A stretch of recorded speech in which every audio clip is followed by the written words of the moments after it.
नमस्कार, प्रदेश के चर्चित डिबेट शो आज की फाइट में आप सभी का स्वागत है। मैं हूं आपके साथ हेमंत कुमार और आज का मुद्दा एसआई भर्ती परीक्षा क्या नहीं होगी रद्द, क्योंकि एसआई भर्ती परीक्षा 2021 अब जी का जंजाल बन चुकी है। एक तरफ इसे रद्द करने की मांग को लेकर के पिछले कई दिनों से जयपुर में सांसद हनुमान बेनीवाल के नेतृत्व में बेरोजगारों का धरना चल रहा है, तो वहीं आज जयपुर में ही चयनित एसआई के परिजनों ने भी इस भर्ती को यथावत रखने की मांग को लेकर धरना दिया है। राजस्थान पुलिस की सब इंस्पेक्टर भर्ती परीक्षा 2021 को लेकर चयनित अभ्यर्थियों के परिजन मांग कर रहे हैं कि जैसे 2016 की भर्ती को रद्द किए बिना दोषियों पर कार्रवाई की गई थी, उसी तरह से 2021 की भर्ती में भी निर्दोष अभ्यर्थियों को नियुक्ति दी जाए और दोषियों को दंडित किया जाए। वहीं जयपुर में एसआई भर्ती को रद्द करने की मांग को लेकर चल रहे धरने में राजस्थान सरकार के कैबिनेट मंत्री डॉक्टर किरोड़ीलाल मीणा भी आज धरना स्थल पर पहुंचे। वहीं 26 मई को इस पर फैसला होना है। आज इसी पर हम करेंगे प्रदेश की सबसे बड़ी चर्चा कि आखिरकार इस भर्ती प्रक्रिया का क्या हो।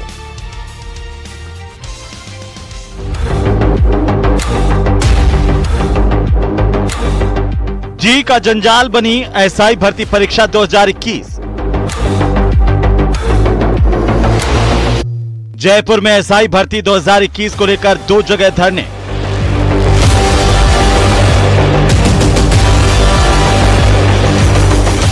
भर्ती रद्द करने को लेकर धरना, तो दूसरी तरफ भर्ती यथावत रखने की मांग। चयनित एसआई के रिश्तेदारों की मांग रद्द नहीं हो भर्ती।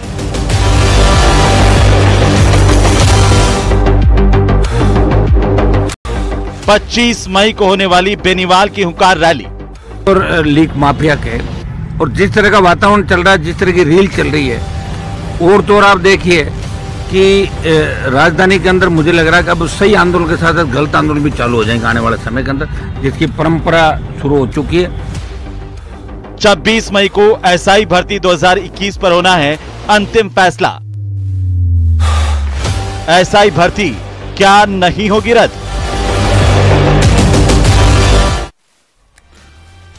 तो आखिरकार एसआई भर्ती परीक्षा 2021 को लेकर के लगातार सवाल खड़े हो रहे हैं और इसी बीच इसका फैसला कैसे हो कि क्या भर्ती को रद्द किया जाए या फिर भर्ती को यथावत रखा जाए। सवाल ये भी पूछे जा रहे हैं कि आखिर ये फॉर्मूला क्या होना चाहिए कि कौन जो बेईमान है और कौन ईमानदार है, ये भी बड़ी मुश्किल सी बात है। आज इस पर हम चर्चा करेंगे, लेकिन पहले आज के महत्वपूर्ण सवालों पर एक नजर डालते हैं। आज के सबसे महत्वपूर्ण सवाल नंबर 1 कि आखिरकार सबसे बड़ा सवाल तो यही है कि आखिर कैसे फैसला किया जाए कि कौन सही कौन गलत, एसआई भर्ती रद्द हो या फिर यथावत रखा जाए, ये फैसला आखिर कब होगा। सवाल नंबर 2, निर्दोष और दोषी में फर्क का फॉर्मूला क्या।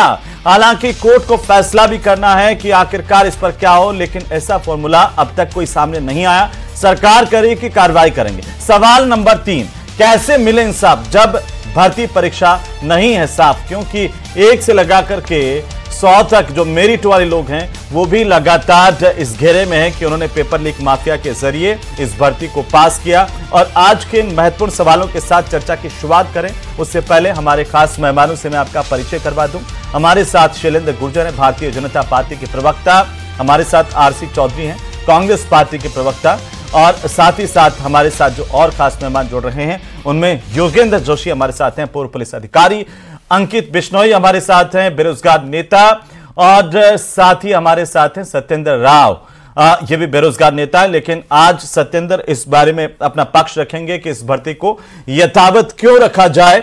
और साथ ही जो दूसरे बेरोजगार नेता अंकित बिश्नोई हैं वो इस बात को लेकर के पक्ष रखेंगे कि आखिर भर्ती रद्द क्यों की जाए, क्योंकि ये दोनों सवाल बहुत महत्वपूर्ण हैं और आप सभी का इस चर्चा में बहुत स्वागत है। सबसे पहले बेरोजगार नेताओं से ही शुरू करूंगा कि अंकित, क्यों इस भर्ती को रद्द किया जाए और इसके पक्ष में क्या तर्क है कि यह भर्ती रद्द हो जाए।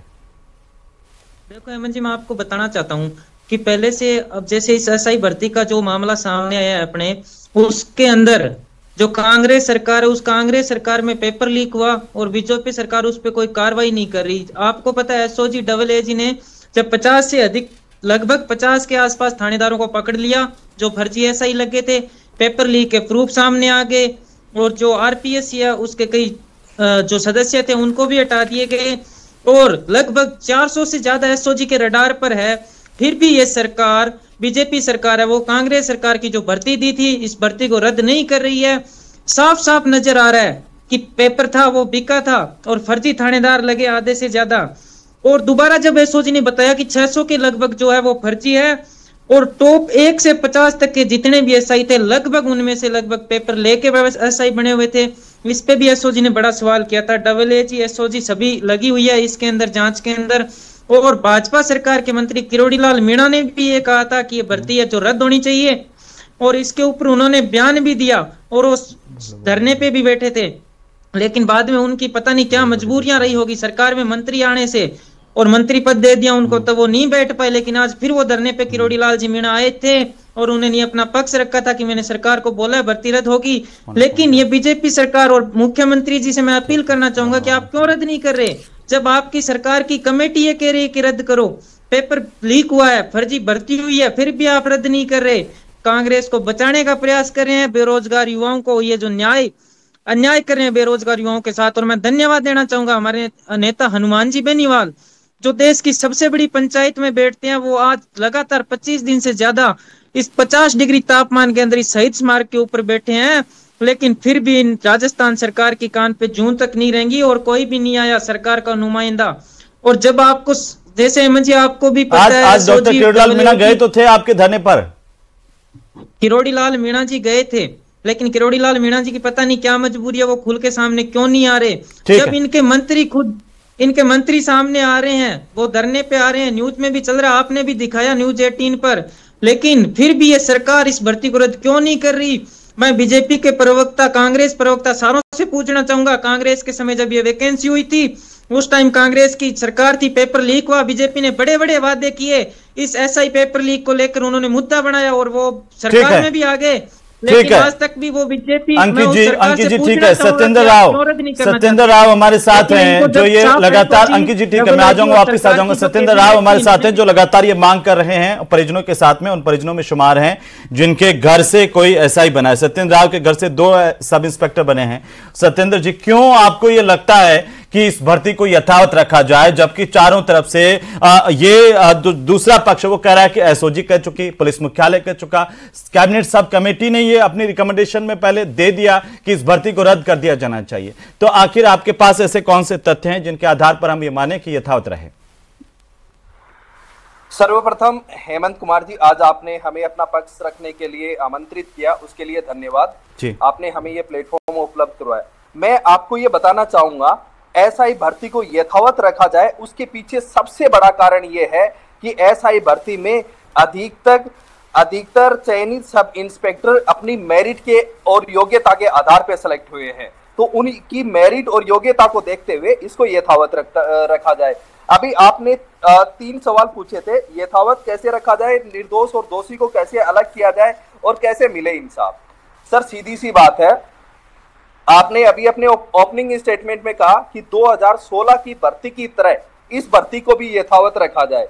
बिल्कुल ठीक बात है सर, इस चीज में पृथक्करण, जो दोषी कौन है निर्दोष कौन है, वो सिर्फ और सिर्फ जांच से ही संभव हो सकता है। आपने देखा कि 2016 के बैच में भी कुछ अनियमितताएं पाई गई थी, उनकी जांच चल रही है और अभी हाल ही में 2016 का सब इंस्पेक्टर कमल कुमार को बर्खास्त किया गया है। तो हमारे राजस्थान के सर्विस रूल बुक में ये लिखा हुआ है कि कभी भी किसी भी भर्ती का कोई भी चयनित अगर कभी भी उसमें संलिप्तता पाई जाती है तो आप जब तक उसका कार्यकाल नहीं होता तो कभी भी बर्खास्त कर सकते हैं। तो जांच आगे जारी रहे और ये जो चयनित सब इंस्पेक्टर्स हैं उनको जल्द से जल्द फील्ड पोस्टिंग दी जाए, ऐसा हमारा मानना है। और यही आज हमने दशहरा मैदान में ये प्रमुखता से इसकी मांग उठाई थी। सत्येंद्र जी, बार बार ये कहा जाता है कि जो टॉप रैंक है उनमें से सिलेक्शन हुआ है। सर मैं आपको आपके सामने बताना चाहूंगा, टॉप 500 रैंक जो आई थी उसमें से मात्र 336 बच्चों का सिलेक्शन हुआ है। तो आपके जो बाकी जो 850 बच्चों का जो सिलेक्शन हुआ है वो आप कैटेगरी वाइज और जो देखेंगे उसकी जो लोअर रैंक से हुआ है। उसके बावजूद सत्येंद्र जी, आपने कहा कि योग्यता के आधार पर हुआ है, लेकिन जिस तरह से कार्रवाई हुई और रैंक 1 से लगा करके और 10 तक में भी अगर हम देखें तो उसमें भी गिरफ्तारी हुई है, तो ये कैसे निर्धारित करें कि योग्यता के आधार पर कौन लगा है कौन नहीं। दूसरा मेरा सवाल, सीधा सा सवाल है, जब अब तक की जांच में यह साफ हो गया कि 35 दिन पहले पेपर आउट हो गया, तब आखिर कैसे मान लें कि इसकी निष्पक्षता और गोपनीयता इस परीक्षा की भंग नहीं हुई? सर, एसओजी की जांच में जब एसओजी ने अपनी चार्जशीट माननीय न्यायालय में सबमिट करवाई, तो माननीय न्यायालय में उन्होंने अपनी चार्जशीट में ये बड़ी स्पष्टता से रखा हुआ है कि पेपर 35 दिन के बाद कहां कहां सर्कुलेट होता है। तो इसमें दो जो अहम बिंदु हैं जिनके थ्रू अनियमितता पाई गई थी, एक था पेपर लीक, दूसरा था डमी अभ्यर्थियों का। तो इन दोनों में अगर हम देखते हैं तो सर अभी एसओजी ने 19/5/2024 को राजस्थान पुलिस एकेडमी में एक सरप्राइज टेस्ट कंडक्ट करवाया। उस सरप्राइज टेस्ट की एक कॉपी एसओजी के पास है, दूसरी कॉपी एसओजी ने चयनित अभ्यर्थियों को दिया। चयनित अभ्यर्थियों में से जब हमने उनके आंसर्स मैच करते हैं, आप मानोगे नहीं, 3 साल के बाद चयनित सब इंस्पेक्टर्स ने उनके अंदर वो सुनिए ना सत्येंद्र जी, वो आपके आधार पर इस तथ्य को हम प्रमाणित नहीं मान सकते ना, क्योंकि जो कॉपी है वो सार्वजनिक नहीं हुई है सत्येंद्र जी। नहीं, जो झूठे तथ्य हैं उनको मत रखिए कि आखिर उस कॉपी में क्या आया वो हम किसी को नहीं पता, आपको भी नहीं पता। वो एक कॉपी जो है अब वो एसओजी के पास है, वो सार्वजनिक नहीं है ना। सर एक चीज आपको बताना चाहूंगा, सब कमेटी की क्या रिपोर्ट थी वो भी आधिकारिक रूप से बाहर नहीं आई है। मैं यही कह रहा हूं, नहीं आधिकारिक रूप से नहीं, उसके पॉइंट्स जो बाहर है सार्वजनिक है, उसके पॉइंट्स बाहर है सार्वजनिक है, उसके पॉइंट्स बाहर है सार्वजनिक है। आपका दर्द देखिए मैं समझता हूं आपका दर्द, लेकिन मुझे ये बताइए इससे क्यों ऐतराज है जो चयनित हुए हैं अपनी योग्यता के बल पर, जो सब इंस्पेक्टर चयनित हुए हैं, वो एक दोबारा भर्ती, इसको रद्द करके दोबारा परीक्षा कंडक्ट करवा ली जाए, उसमें बैठने का मौका मिल जाए और जैसे ही वो उसमें पास हो जाएं तो उनको नियुक्ति मिल जाए।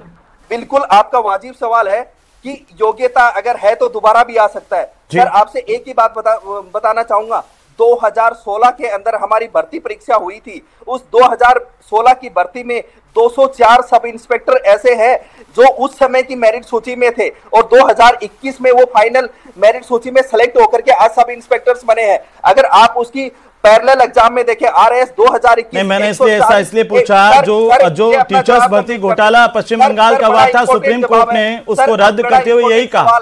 मैं इसका जवाब दे रहा हूं सर, बड़ा इंपॉर्टेंट सवाल है जी। 2016 में 205 लड़कों ने अपनी योग्यता साबित करी, 5 साल बाद 2021 में योग्यता शामिल करी।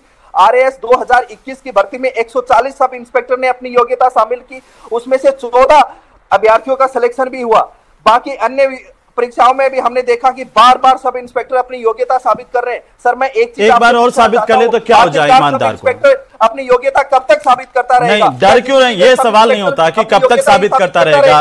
पुलिस की जॉब तो ऐसी है जहां पर हमें हमेशा हर दिन योग्यता साबित करने की जरूरत होती है कि सब इंस्पेक्टर को, एक इंस्पेक्टर को बिल्कुल सर, आपकी बात से 100% सहमत हूं।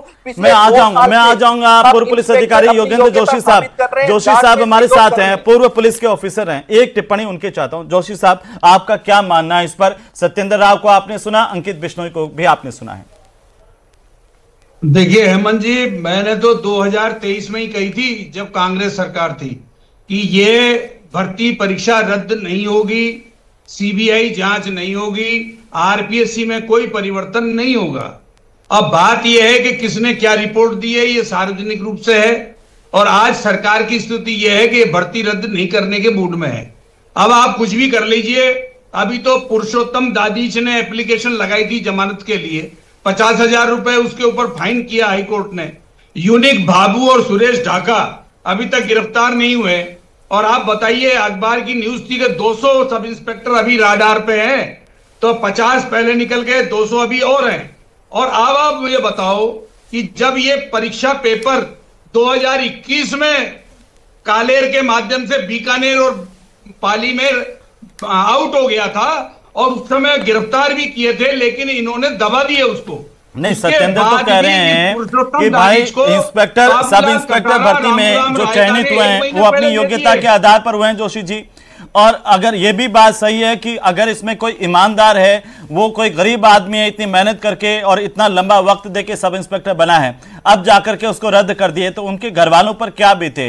ये एक महत्वपूर्ण सवाल है जो हमेशा से हम सबके सामने है। लेकिन सवाल ये भी है कि जब सुप्रीम कोर्ट ने पश्चिम बंगाल की शिक्षक भर्ती को इतने टाइम बाद रद्द किया तो ये भी कहा कि वापिस से भर्ती परीक्षा हो जाए, इन सबको उसमें मौका दिया जाए।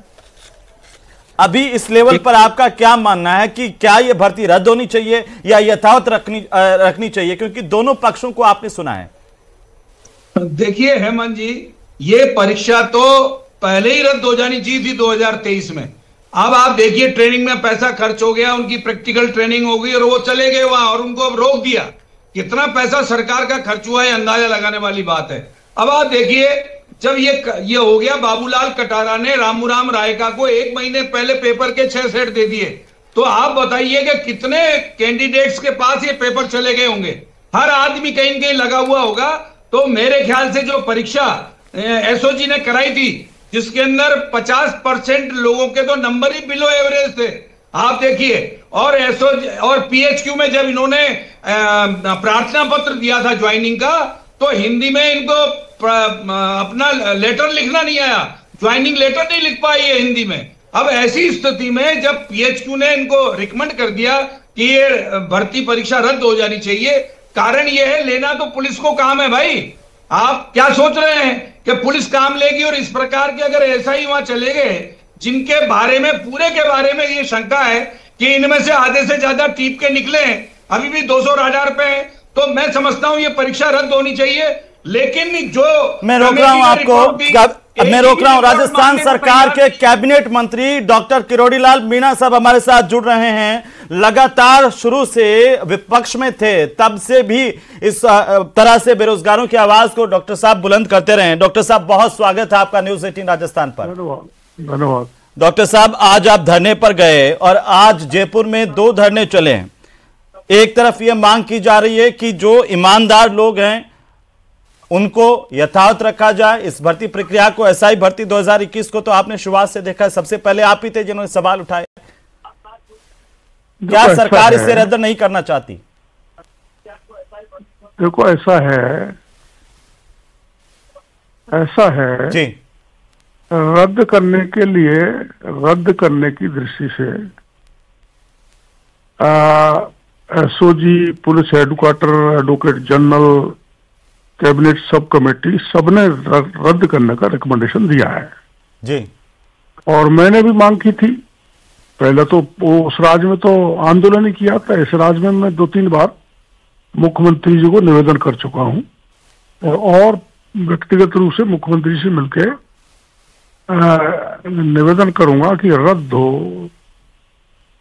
नहीं डॉक्टर साहब, मैं आपसे जरा समझना चाहता हूं कि क्यों रद्द की जाए इसको। रद्द इसलिए की जाए कि ऐसा व्यक्ति जो अभी हमारे पूर्व पुलिस अधिकारी कह रहे थे जी कि जो एप्लीकेशन ज्वाइनिंग देना नहीं जानते, एप्लीकेशन लिखना नहीं जानते, वो थानेदार बन गए, तो ये राजस्थान की लॉ एंड ऑर्डर की पोजीशन क्या रहेगी जी। जो डमी बैठे हैं और वो थानेदार बन गए डमी बैठा के, वो क्या लॉ एंड ऑर्डर को मेंटेन कर पाएंगे? मेरा मोटा सा सोच है जी। पर इसमें जो आप दूसरी बात मेरे से पूछोगे, वो उनका क्या दोष है जो परिश्रम करके इसमें पास हो गए, ट्रेनिंग कर ली। इसमें मेरे हिसाब से 60% से भी ज्यादा लोग फर्जी हैं जी। उनकी छटनी और कॉम्पिटेंट लोगों की छटनी की कोई मैकेनिज्म विकसित करनी चाहिए जिससे ऐसा नहीं लगे कि प्रतिभावान छात्रों को अपन रोक रहे हैं जी। तो कोई फॉर्मूला सरकार निकाल रही है या देरी कर रही है या ये सोच रही है कि कोर्ट ही फैसला कर देगा? नहीं, ये मेरी जानकारी में नहीं, क्योंकि जो कैबिनेट सब कमेटी बनी है मैं उसका हिस्सा नहीं हूँ जी, तो मैं कुछ कह नहीं सकता। और हिस्सा भी होता तो मैं बता नहीं सकता था, लेकिन आम जन का सोच ये हो गया कि अब तो परीक्षा रद्द होनी ही चाहिए जी, आम पब्लिक का जी। डॉक्टर साहब, लेकिन जब कैबिनेट सब कमेटी की बैठक हुई उस दिन आपकी मुलाकात एक महत्वपूर्ण कैबिनेट मंत्री से हुई, क्या एसआई भर्ती को लेकर के कोई बात हुई? मुझे नहीं जी। ना, मेरी ऐसी कोई बात नहीं हुई थी। मैं तो पहले कैबिनेट सब कमेटी जो पहली बार हुई थी उसमें मैं मिल लिया था जी उनसे, और एक बार जो कैबिनेट की मीटिंग थी उसमें भी ये मेरा मंशा मैंने रख दी थी और ये बराबर रखता आया हूँ। और मैं वहां धरना स्थल पर गया था आज क्योंकि मैं उस धरना स्थल पर मैंने बहुत धरने दिए हैं जी, तो वो जो आंदोलनकारी बच्चे थे उनसे मिल के आया था। मैं किसी पार्टी के खिलाफ या समर्थन में नहीं गया जी। मैं तो जो बेरोजगार युवा हैं राज्य के उनके समर्थन में गया था। तो आप ये कह रहे हैं कि जो एसआई भर्ती रद्द करवाने की मांग को लेकर बेरोजगार युवा बैठे हुए हैं उनको आपका समर्थन है? यार इसमें क्या दोष है? शुरू से ही मैं इस बात को कह रहा हूँ, इसमें कोई दो राय नहीं है, शुरू से ही कह रहा हूँ। आप मंत्री होने के बाद भी मैं ये बात कह रहा हूँ, हालांकि ये बात मेरे को नहीं कहनी चाहिए, एक मर्यादा होती है मंत्री की, प्रोटोकॉल होता है, लेकिन मैं इसलिए कह रहा हूँ कि इसकी लड़ाई बड़े लंबे समय से चल रही है और आपके चैनल के जरिए मैं निवेदन करना चाहूंगा मुख्यमंत्री जी को कि जन भावनाओं के अनुकूल इसमें शीघ्र निर्णय लिया जाना चाहिए, ये लटकना नहीं चाहिए। डॉक्टर साहब, ये जो लोग अभ्यर्थी हैं ये भी आपसे मिले थे, इनके परिजन जो चयनित हुए हैं एसआई सब इंस्पेक्टर में चयनित हुए थे, वो ये भी आपसे मिले थे और गुजारिश की थी कि ये यथार्थ रहनी चाहिए? बिल्कुल बिल्कुल 150-200 बच्चे मेरे से मिले थे। इसलिए तो मैं आपको ये बात कर रहा हूँ कि एक ऐसी मैकेनिज्म विकसित की जाए जो किसी एक्सपर्ट से कमेटी बना के, ताकि जो प्रतिभावान छात्र हैं उनका हक नहीं मारा जाए। आखिरी सवाल डॉक्टर साहब मैं आपसे जानना चाहता हूं, एक बार फिर से हम आपसे जानना चाहते हैं, क्या इस लेवल पर इस भर्ती को तुरंत रद्द किए जाने की मांग फिर से आप दोहरा रहे हैं, सरकार से मांग करते हैं, कुछ कहना चाहते हैं मुख्यमंत्री से? देखो, मैं वहां मौके पे जाके आया था, आज उन बच्चों को कह के आया था कि भाई मैं इस बात को मुख्यमंत्री जी तक, आप तेज गर्मी में यहाँ पर बैठे हो, आपकी भावना को मैं मुख्यमंत्री जी तक पहुंचाऊंगा। तो इससे स्पष्ट है कि मैं इस मामले में हूं जी। और ये मांग करते हैं कि एसआई भर्ती परीक्षा पर फैसला जल्द हो और सरकार इसे रद्द करे। हाँ, अब तो क्या है कि कई तारीख माननीय उच्च न्यायालय ने दे दी, आमजन में माहौल बन गया और ये परसेप्शन बन गया कि अब तो ये रद्द होगी तो तदनुकूल कार्रवाई होगी। बिल्कुल डॉक्टर साहब, चलिए बहुत शुक्रिया हमारे साथ जुड़ने के लिए और इतनी बातचीत करने के लिए। सीधे शब्दों में डॉक्टर किरोड़ीलाल मीणा हमेशा से बेलाग तरीके से और प्रमुखता से अपनी बात कहते रहे हैं। आज एक बार फिर से न्यूज़ 18 राजस्थान पर उन्होंने बहुत बड़ी बात कही है। मैं आ रहा हूं सत्येंद्र जी। शैलेंद्र गुर्जर साहब, अब क्या बच जाता है, बताइए। देखिए हेमंत जी, माननीय मंत्री जी ने एक बहुत अच्छी बात करी है कि जो ईमानदारी से, जो मेहनत कर कर, जो गरीब किसान मजदूर के बच्चे सब इंस्पेक्टर बने, ट्रेनी सब इंस्पेक्टर हैं, जिनकी नियुक्ति कांग्रेस पार्टी की गहलोत सरकार ने 2023 में दे दी थी, उन पे उनका एक ऐसा कोई मैकेनिज्म बनना चाहिए या एसओपी ऐसी बननी चाहिए कि ये छटनी हो सके। और उसी लिए माननीय भजनलाल सरकार लगातार प्रयास कर रही है और एसओजी भी उसी जांच को आगे बढ़ाते हुए कि जो दोषी हैं उनको कठोर से कठोर सजा दी जाए। और आपने देखा होगा 103 नहीं, वो मैकेनिज्म कब तक बनाने लेंगे जो रेडार में है उनमें से वो सब पूछ रहे हैं, पूरा प्रदेश पूछ रहा है आपसे कि वो मैकेनिज्म कब तक बना लेंगे, वो मशीन कब तक आ जाएगी जिससे आप पता कर पाएं कि 35 दिन पहले जिस भर्ती परीक्षा का पेपर लीक हो गया उसमें से ईमानदार कितने हैं और बेईमान कितने हैं। देखिए, ये अभी आपने देखा होगा केंद्रीय कमेटी जो बनी थी, sub committee, cabinet sub committee, उस सब कमेटी की मीटिंग हुई है और उसमें रिव्यू मीटिंग जिसको कहा गया है, और जो 6 महीने में एसओजी ने कार्रवाइयां की हैं, जो जांच की है, उस सब सारी जांच को उनके सामने रखा गया है। एक रिपोर्ट, तथ्यात्मक रिपोर्ट पेश की गई है। उसी तरह से होम विभाग और लॉ विभाग द्वारा भी अपनी रिपोर्ट पेश की गई है कि किस तरह से आगे बढ़ा जाए, कार्रवाई की जाए। नहीं, आपको नहीं लगता कि आपकी ये देरी जो है वो प्रदेश के तमाम बेरोजगारों के साथ अन्याय साबित कर रही है, या उन लोगों के उनके साथ जो चयनित होकर के सेवा में आए लेकिन उनको पता नहीं है कि अब आगे क्या होगा? नहीं हेमंत जी, देखिए, माननीय भजनलाल सरकार युवाओं के भविष्य को सुरक्षित कर रही है और किस तरह से आपने कैसे कर रही है सर? पर पूरी तरह से कर रहे होते तो अभी इस स्थिति में थोड़ी होते। जो सब इंस्पेक्टर लगे हुए हैं वो भी, और पेपर लीक माफिया भी, और आपने कहा मगरमच्छ पकड़े जाएंगे, वो मगरमच्छ कहां है वो भी। चलिए मैं आता हूं आरसी चौधरी जी, बोलिए आपका स्टैंड क्या है? हेमंत जी, मैं कहना चाहूंगा कागजों में उलझी है सरकार का हर फैसला, कागजों में उलझा है सरकार का हर फैसला। फैसलों का इंतजार के लिए दिल्ली की पर्ची का इंतजार है। ना हिम्मत है, ना नियत है, ना कोई इरादा है, सिर्फ टाल देना, हर बार एक नई तारीख दे देना, यही इस सरकार का हाल है। फंसाया तो आप ही ने था ना, चाहे अंकित हो, वो आप बोलने दीजिए मुझे। जब आपने किसी को व्यवधान नहीं डाला तो मैं उम्मीद इसलिए व्यवधान डाल रहा हूं कि कर्तव्य करता आप ही थे, उद्गार आप ही के वहां से हुआ। मैं कहना चाहूंगा जो आरपीएससी के मेंबर जिसका जिक्र करना चाहेंगे, जो भारतीय जनता पार्टी विपक्ष में थी और बड़े मगरमच्छों का दम भरती थी, आज वो बड़े मगरमच्छ कहां हैं? इतना समय बीत जाने के बाद भी सरकार बेबस और लाचार क्यों है? या पर्ची खर्ची में तब्दील हो गई? क्या मुख्यमंत्री स्वयं गृह विभाग के मुखिया हैं? क्या वजह है सरकार निर्णय नहीं ले पाई है? सरकार की 4 एजेंसियां रिपोर्ट देती है। जांच एजेंसी आप और मैं नहीं हो सकते। जांच एजेंसी ने अपनी रिपोर्ट दी, सब कमेटी ने अपनी रिपोर्ट दी, डबल एजी ने दी, और हाई कोर्ट का जज कह रहे हैं कि आखिर फिर फैसला होगा कैसे? तो कह रहे हैं सरकार बाध्य नहीं, मुख्यमंत्री बाध्य नहीं, हर निर्णय को माने। इसलिए हम ये मानते हैं कि सरकार का जो गठबंधन है वो बड़े मगरमच्छों से हो गया, और छोटी जो मछलियां हैं वो बेचारी विचलित और बेचाल है, चाहे अंकित हो चाहे राव हो। इसलिए सरकार जब जांच एजेंसियों के माध्यम से उनके पास में आंकड़े हैं, एसआईटी आपने बनाई है, सब कमेटी ने रिपोर्ट दी है, फिर निर्णय लेने में दिक्कत कहां है? आखिर निर्णय हो जाए तो कोई तो एक खुश हो, कोई तो एक जश्न मनाए। आपको इससे सरोकार नहीं है, चाहे कोई बेईमान लग जाए या भर्ती परीक्षा का क्या हो, उससे सरोकार नहीं है। उनसे सरोकार नहीं है जो ईमानदारी से लगे हैं, या उनसे सरोकार नहीं है कि बस एक फैसला कर दीजिए, कोई जश्न मनाए। हमारा सरोकार है न्याय से, न्याय होना चाहिए। ये बड़ी बात है। गुजर साहब ये तो बता दीजिए कब खत्म, बस इसके बाद खत्म करूंगा। ये तो बता दीजिए, बड़े सवाल हैं। देखिए हेमंत जी, जिन्होंने राजस्थान के युवाओं के साथ अन्याय कर दिया, जिन्होंने उनके सपनों को बेच दिया, पेपर लीक माफियाओं को संरक्षण दे दिया, वो क्या बात करेंगे, क्या बहस करेंगे? इनको तो माफी मांगनी चाहिए। अरे गोविंद सिंह डोटासरा जी को, पूर्व मुख्यमंत्री अशोक गहलोत जी को माफी मांगनी चाहिए।